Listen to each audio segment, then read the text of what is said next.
Salut, c'est Célian, je vous retrouve dans cette nouvelle vidéo sur ma chaîne YouTube. J'espère que vous allez bien, parce que je me suis rendu compte que je vous avais pas demandé, du coup bah voilà. Pour ma part ça va très bien. Si vous me suivez sur Instagram, vous avez vu que je suis parti il y a pas très longtemps sur les îles Canaries. Je suis revenu hier. Je me suis dit que ça serait bien de vous refaire une autre vidéo, parce que je voulais pas trop vous faire attendre, enfin je voulais pas mettre un trop gros espace entre ma deuxième et ma troisième vidéo. Donc je me suis dit que ça pourrait être cool de vous filmer une autre vidéo, et je voulais vous faire un peu une vidéo chill, et vu que j'étais un peu dans le mood voyage et tout, je me suis dit que ça pourrait être cool de vous filmer une petite vidéo de voyage. Et donc c'est pour ça que je vais vous faire une vidéo où je vais vous donner 5 conseils pour voyager. Je vous préviens tout de suite, je suis pas non plus le pro en voyage, enfin genre je suis pas le mec qui voyage H24, mais j'ai eu la chance de beaucoup voyager quand j'étais petit, et surtout là du coup ces 2 dernières années avec mes études. Les conseils que je vais vous donner, c'est plutôt des choses que j'ai appris directement en voyageant, parce que c'est vrai qu'on a tous la chance de pouvoir aller sur internet et pouvoir partager un peu nos expériences, nos conseils, etc. Si ça vous intéresse, je vous laisse regarder la suite de la vidéo.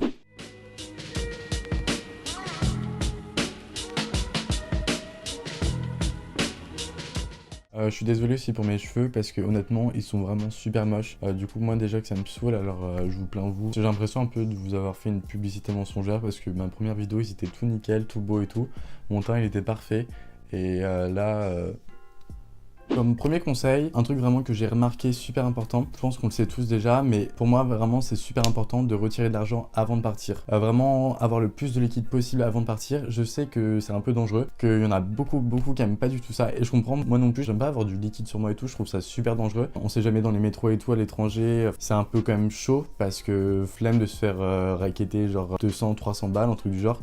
Du coup grosse flemme, mais après je trouve que si vous voulez vraiment un conseil financier, c'est mieux de retirer avant. J'ai l'impression qu'on se fait quand même beaucoup moins couillonner de sortir avant qu'après. Le truc c'est qu'en fait sur place, soit vous retirez en carte bleue, et les frais, mais c'est une horreur, genre vraiment les frais c'est un truc de ouf. Après renseignez-vous quand même avec votre banque, mais moi je sais que personnellement ma banque et les frais c'était mais horrible. Alors, je vous jure, je crois que c'était un truc, non j'ai pas envie de vous dire de bêtises, on va dire genre 4 balles fixe. Ouais, non. Voilà, je suis un peu marseillais à chaque fois.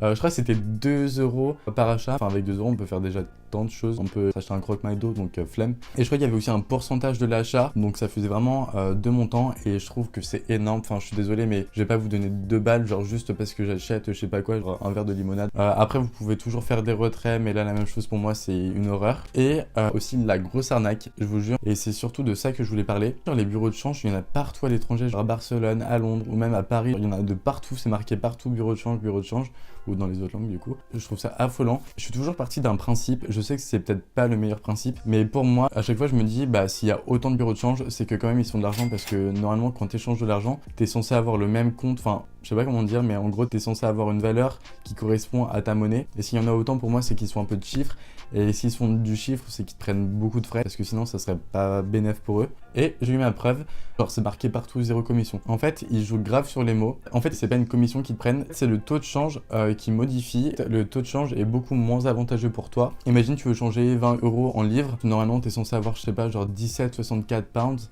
Je fais trop le mec, mais parce que je viens de regarder avant sur l'application, c'est pour ça. Tu auras, je sais pas, peut-être 14 pounds ou un truc comme ça. Donc en fait, tu te fais couillonner de 3 pounds, et je trouve que c'est quand même énorme pour des petits montants comme ça. Enfin, c'est un truc de ouf. Et le problème en plus, c'est qu'ils te font signer une sorte de mini contrat, et du coup, en fait, quand tu remarques l'arnaque, c'est trop tard parce que t'as signé, et du coup, pas de retour en arrière. Le deuxième conseil pour moi, c'est d'utiliser Map.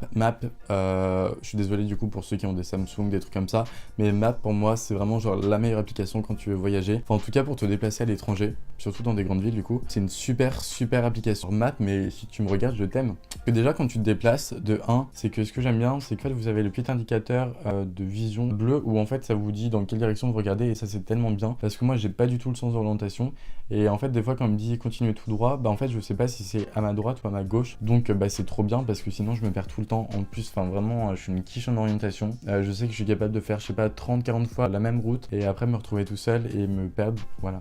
Ça m'est déjà arrivé. Et un truc aussi qui est bien, c'est pour les transports en commun. Je sais pas, imaginons vous voulez aller de Piccadilly Circus à Shoreditch, London, ma seule référence. Vous le mettez sur Google Maps, vous rentrez du point A au point B, et après vous mettez transport en commun. Maps, il va vous mettre la liste de tous les transports en commun qu'il faut. Vous avez vraiment pour quelle direction, à quelle heure il faut s'arrêter. Et je trouve ça trop pratique. Enfin, je sais que quand t'es à l'étranger, toi tu parles pas forcément la langue. Je sais pas, il y a pas longtemps, quand je suis allé à Prague, mais je parle pas du tout le tchèque. Troisième conseil, donc là c'est pour les réservations pour les billets d'avion. Moi ce que j'utilise, c'est Skyscanner. Je pense que vous connaissez parce que cette application elle est tellement connue. Je sais que depuis quelques années on entend tellement parler de cette application. Le truc qui est super bien, c'est que quand vous êtes flexible un petit peu on va dire au niveau des dates, vous pouvez partir le vendredi, le samedi ou le dimanche, enfin peu vous importe. Ce qui est super bien, c'est que vous pouvez mettre tel départ à telle arrivée et au lieu de mettre une date précise, vous pouvez mettre tout un mois, par exemple le mois de juin. Et en fait là vous avez vraiment les prix les plus faibles pour chaque journée. C'est quand même bien de jeter un coup d'œil parce que des fois c'est vrai qu'en fait on dit bah tiens je veux partir le samedi alors que le vendredi ou le dimanche les prix peuvent être vraiment beaucoup plus faibles, sauf que ça on le sait pas forcément, puis c'est chiant de faire chaque journée. Enfin moi je trouve ça super chiant, alors que là vous avez vraiment un tableau avec tous les prix et c'est tellement pratique et c'est super bien parce que des fois il y a des grosses différences. Et un jour j'avais vu une différence de 500 € sur un billet d'avion pour faire Paris-New York. Enfin c'est rien du tout, c'est rien du tout. Si, c'est énorme, 500 balles. 500 €, c'est énorme pour une différence entre 2 journées. Quatrième conseil, c'est le mini dico. Je sais que c'est grave un classique, mais après, vous inquiétez pas, il y a une suite. Mais moi, je trouve que c'est tellement la base. Enfin, il est tellement bien. Je sais que moi, quand j'étais parti en Angleterre, quand j'étais plus petit, je l'avais pris avec moi. Et quand je savais pas quoi faire, je le feuilletais un peu pour apprendre du vocabulaire. Et c'est tellement bien, c'est trop authentique. Mais si vous n'êtes pas trop tout ce qui est ancien, enfin, je sais pas comment dire. Si vous êtes plus dans la modernité, il y a aussi des applications qui sont super bien. Je vous parle pas de la traduction littéraire directement. Il y a des applications qui sont bien aussi pour traduire directement oralement. Vous pouvez en fait directement traduire T'es trop chiant. Vous pouvez directement traduire oralement des mots ou des phrases et c'est super pratique. Il y a Google Traduction et Parler et Traduisez, ça marche plutôt bien. Je sais que mon pote de Londres il l'utilisait et on l'avait testé quand j'étais à Londres et ça marchait plutôt bien. Enfin des fois après il y a des petites erreurs, mais sinon en général ça marche bien et l'accent il est pas mauvais. Imaginons, je sais pas, vous partez dans un pays où vraiment vous connaissez pas du tout la langue, bah cette application c'est le rêve, c'est trop bien. Voilà, ça peut vous sauver la vie, enfin vous sauver la vie, je sais pas.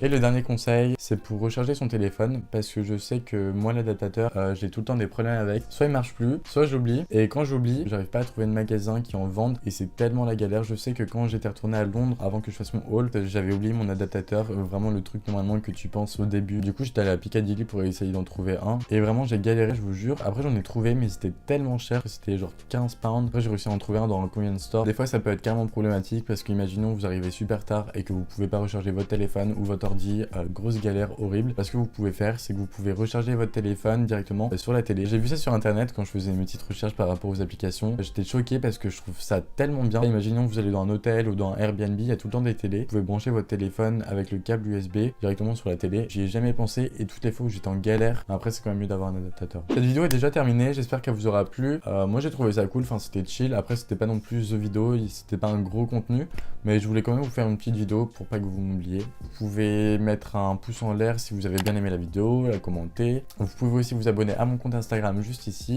Et vous pouvez aussi vous abonner à ma chaîne YouTube si vous êtes toujours pas abonné. Ça me ferait super plaisir pour voir mes prochaines vidéos. Surtout que là j'ai déjà tourné plusieurs vidéos. Je pense que je vais être assez régulier. Enfin j'espère que je vais l'être. Que si vous voulez pas manquer tout ça, mettez la petite cloche de notification. Voilà.